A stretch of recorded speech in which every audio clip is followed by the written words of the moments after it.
Eu sou do Rio de Janeiro.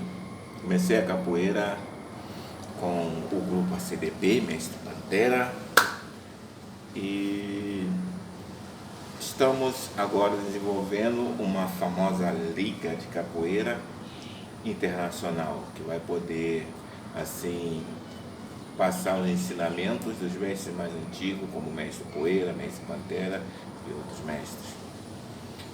Falar um pouco sobre a nossa origem.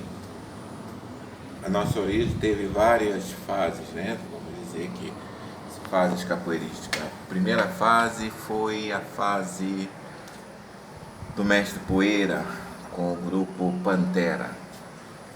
O grupo Pantera, na sua origem, era mais preparar pessoas para divulgar um trabalho que fosse de valorização da expressão negra. O Mestre Poeira sempre ele prezava pela essa coisa de expressão negra, uma luta de resistência, porque naquela época o Brasil estava sendo bem oprimido, né? A população negra estava sendo bem oprimida. Então ele criou esse movimento Pantera baseado naquele movimento americano, né? Os Panteras Negras dos Estados Unidos. E logo em seguida, depois, o Mestre Pantera formou o grupo dele, os descendentes do Pantera, que tem duas conotações, que é originado do grupo Pantera e é os descendentes do Pantera, que são alunos deles. Então esse nome, os descendentes do Pantera, vem dessas duas conotações, porque saímos do grupo Pantera e somos alunos do Mestre Pantera. A minha entrada no mundo da capoeira foi uma coisa muito inesperada, porque quando cheguei, né, eu tinha meus 7, 8 anos, mais ou menos, e fui para a escola estudar e de repente lá tinha uma apresentação de capoeira. E eu vi aquilo, né, aquela musicalidade, aquela coisa de acrobacia, a pessoa pulando daqui, pulando de lá, e a música, isso tudo já me chamou a atenção. Eu não sabia o que era aquilo, mas gostei. E depois, né, fiquei sabendo que aquela musicalidade, aquela luta ou aquela dança se encontrava num lugar que ficava perto da minha casa.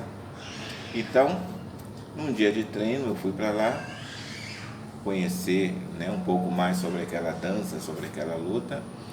E aconteceu que cheguei lá, o Mestre Pantera depois do treino, fez uma rodinha lá pra gente não, para eles. E mesmo sem eu saber jogar capoeira, né, eles me jogaram na roda, que era o costume, acho que muitos grupos faziam isso naquela época.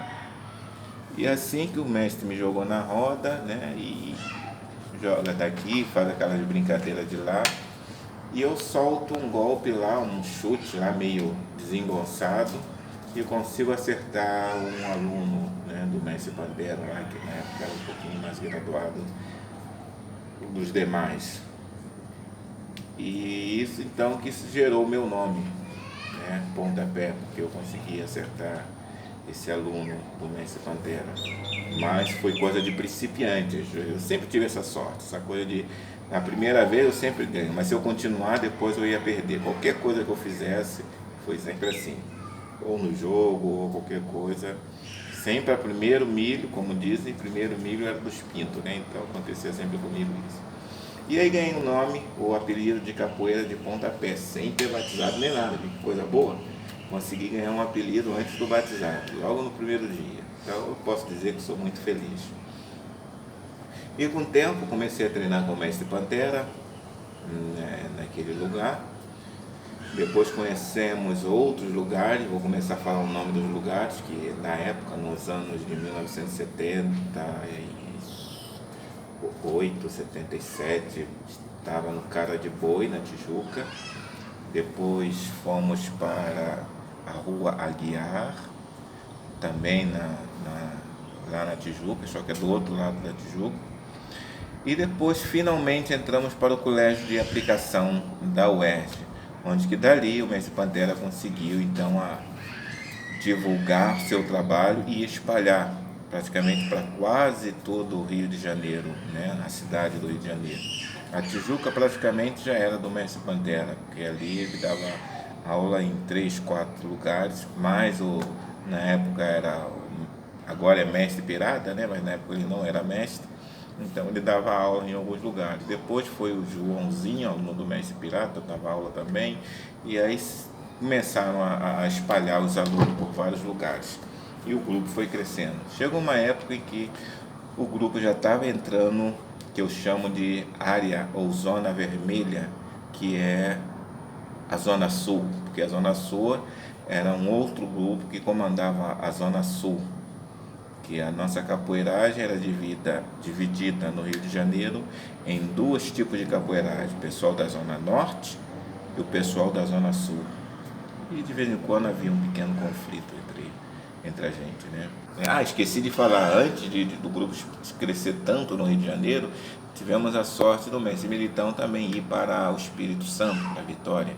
Naquela época acho que não tinha capoeira, ou muito pouca capoeiragem no Espírito Santo. E hoje em dia, quem não conhece o mestre Militão no Espírito Santo, em Vitória, ou até mesmo um pedaço da Bahia, né? Então não é um capoeirista que roda, porque o mestre Militão é muito conhecido ali nessa área, né? Vitória, Minas e Espírito Santo.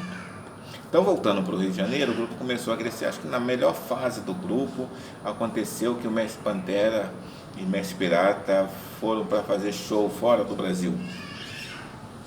E com a ida de Mestre Pantera e Mestre Pirata para fazer show em outros lugares, né, em outros países, o grupo começou a se desentender de uma certa forma, que não tinha um líder direcionado. Então o grupo começou a se perder. Foi quando começou a ter essas várias divisões de grupos, né, os mestres ou os alunos que já tinham uma graduação de professores não queriam ser subordinados ao outro e não queriam respeitar uns aos outros, e aí começou a ter essas divisões, né? Hoje em dia, os descendentes do Pantera são divididos em vários grupos, que na realidade no passado era um grupo só. Então hoje podemos falar Rio Mar, podemos falar Força Negra e outros, mas que no passado era um grupo só. E para mim isso foi muito bom, porque hoje, quando eu vejo, nós temos essa diversidade de histórias, movimentos e tradições, né? Então, quando eu vou no Brasil e começo a visitar os nossos, vamos dizer assim, familiares na capoeira, eu posso ver a grande diferença de tradições, de costumes, e isso para mim é muito bom, uma riqueza muito grande. Acredito que se é bom para mim, possa ser bom para os meus alunos. Isso nós vamos ver no futuro, porque todos os meus alunos são os meus experimentos. Então, eles vão ver. Se for bom, é bom. Se não for bom, pelo menos experimentamos. E como eles são meus experimentos, eles vão sobreviver sobre isso.